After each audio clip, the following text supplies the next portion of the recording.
కేసీఆర్ గారి నాయకత్వం స్కీమును వెంటనే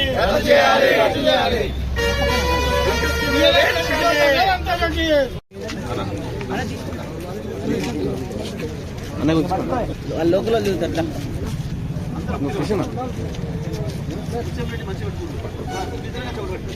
Scam Grace down down.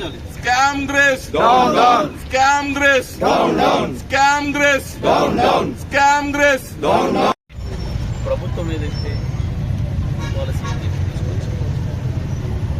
Hyderabad industrial land transformation policy భూమి యొక్క వినియోగాన్ని మార్పిడి చేసేదానికి మల్టీపర్పస్ వినియోగానికి తీసుకురావడం జరిగింది పాలసీ.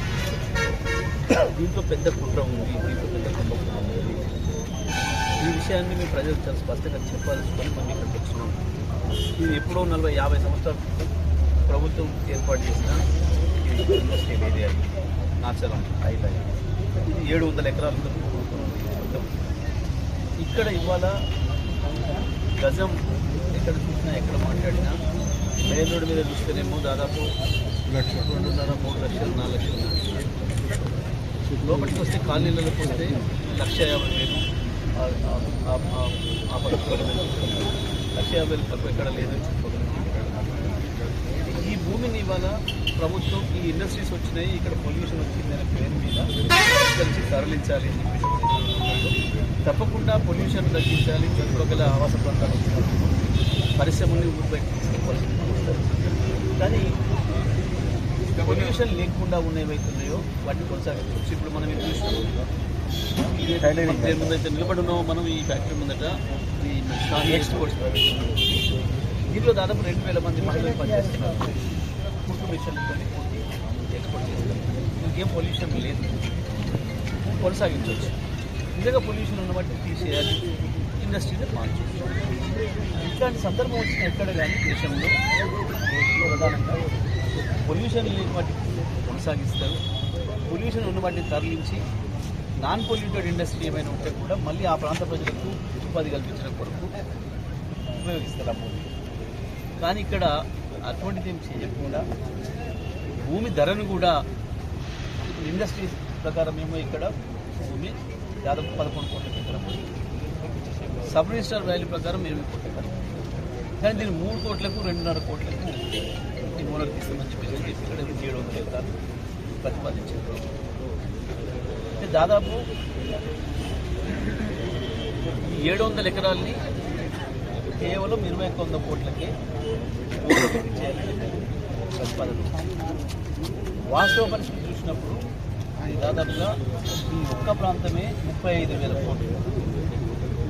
35,000 కోట్ల విలువైన భూమిని, ప్రభుత్వ ఆస్తిని కేవలం 2,000 కోట్లకు 2,500 కోట్లకు వాళ్ళకి కట్టబెట్టే ప్రయత్నం. ఈ మొత్తం 700 ఎకరాలలో కలిపితే కేవలం 500 మంది ఉన్నారు. 500 మందికి వీళ్లకు ఇక్కడ ముఖ్యమంత్రి గారు కావచ్చు, ఆయన బంధువులు, మిత్రులు, ఇంకా ఆయన మంత్రులు, వీళ్ళు కొద్దిమంది లాభపడి ఈ 500 మంది లాభం చేసి 35,000 కోట్ల ప్రభుత్వ ఆస్తిని వాళ్ళు దారిదత్తం చేస్తారు. ఈ లెక్కన మొత్తం ఈ భూములు చూసుకున్నప్పుడు దాదాపు 5 లక్షల కోట్ల పైనే. తక్కువ మాట మేము చెప్తున్నాం, తక్కువ వైపే చెప్తున్నాం. వాస్తవానికి మీరు ఇక్కడ చూసినప్పుడు రోడ్డు మీద చెప్పారు 2 లక్షల రూపాయలకి ఇక్కడ ఒక గతం లేదు.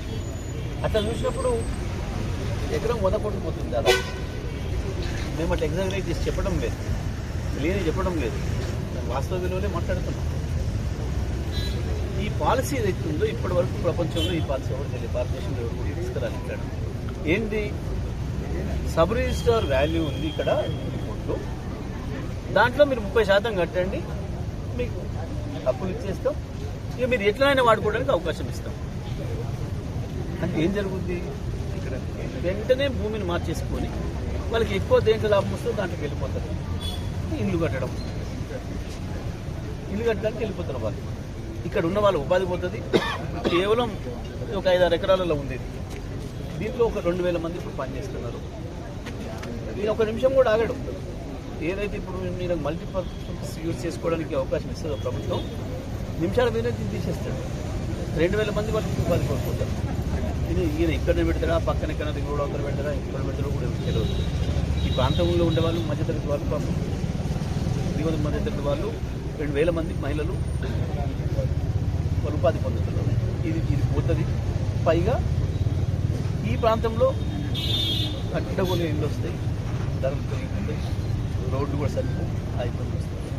మేమేమంటున్నాం బీఆర్ఎస్ పార్టీగా అంటే, ఒకవేళ ప్రభుత్వం పాలసీ తీసుకొని ఇంకా ఇంత కాలుష్యం ఉన్న పరిశ్రమలు ఉన్నాయి కాబట్టి అన్ని షిఫ్ట్ చేయాల్సి చేయొచ్చు. ఈ భూమిని ఈ ప్రాంతంలో ఇప్పుడు 100 పడకల ఆసుపత్రి శాంక్షన్ అయ్యింది, డబ్బులు కూడా శాంక్షన్ అయ్యి ఉన్నాయి. ఎమ్మెల్యే గారు ప్రయత్నం చేస్తున్నారు. ఎక్కడ భూమి దొరకలేదు, హాస్పిటల్ కట్టలేదు ఇక్కడ ఈ ప్రాంతంలో. హాస్పిటల్ నిర్మాణానికి మీరు ఇక్కడ చుట్టుపక్కల తిరిగిరండి, ఎక్కడ తిరిగినా సరే ఒక పార్క్ లేదు, పిల్లలు ఆడుకోవడానికి 1 ఎకరం జాగా లేదు. ఎక్కడ చూసినా రోడ్ల మీద, ఇళ్ల మధ్యన, అపార్ట్మెంట్ల కిందనే పిల్లలు ఆడుకుంటున్నారు తప్ప అది వాలీబాల్ ఆడినా, ఫుట్బాల్ ఆడినా, క్రికెట్ ఆడాలన్నా, ఇంకోటి ఆడాలన్నా